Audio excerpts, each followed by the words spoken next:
Figures for news outlets are falling, and media companies are losing money and paying off journalists up and down the country. Susie Patterson went out on campus to try and find out where people are getting their news. You're a girl with a smartphone, a girl of the modern age and media savvy. Where do you get your news from? The TV, on the news, because it's in my house, like my gran watches that. Every night? Yeah, at 6 o'clock. Nowadays, I don't have much time to spend on, like, I download news apps, so news pops up, and I can just read the headlines of that, and that's what I'm doing for mine. I don't watch the news to get news. If I was to get anything, it what pops up on my phone. Social media on my phone.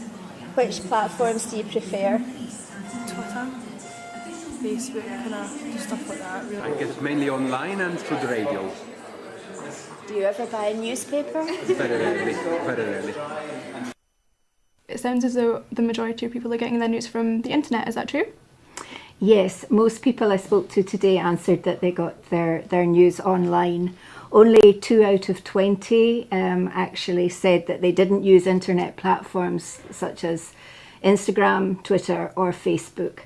Only the people who drove cars said that they heard the news on the radio, which wouldn't surprise you, and only one person said that they ever bought a newspaper. And why is this being talked about just now? Well, last week I was in Edinburgh at the annual News Exchange conference, where producers and journalists talk for 2 days endlessly about things that concern the world of journalism. And one big topic is the loss of money in a lot of media companies and the staff that are being paid off, trained and experienced staff that are being paid off. So the word that was being bandied around a lot is diversity.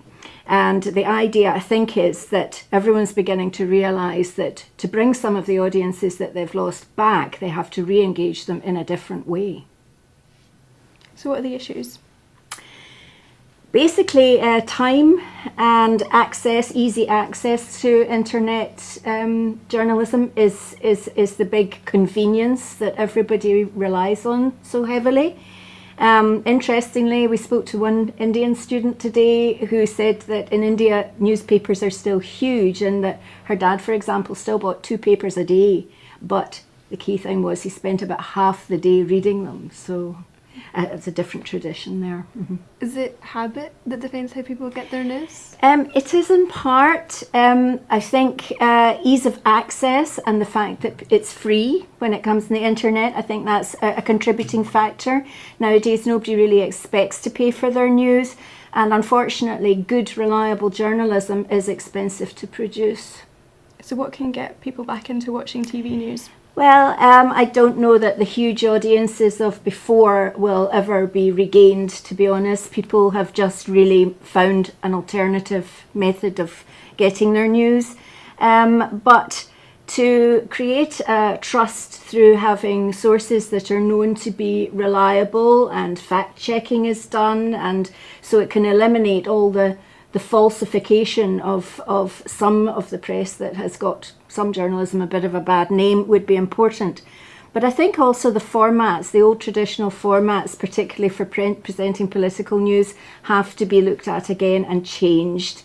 2 arguing politicians sitting behind a desk doesn't interest anybody anymore. That's really done, it's finished with.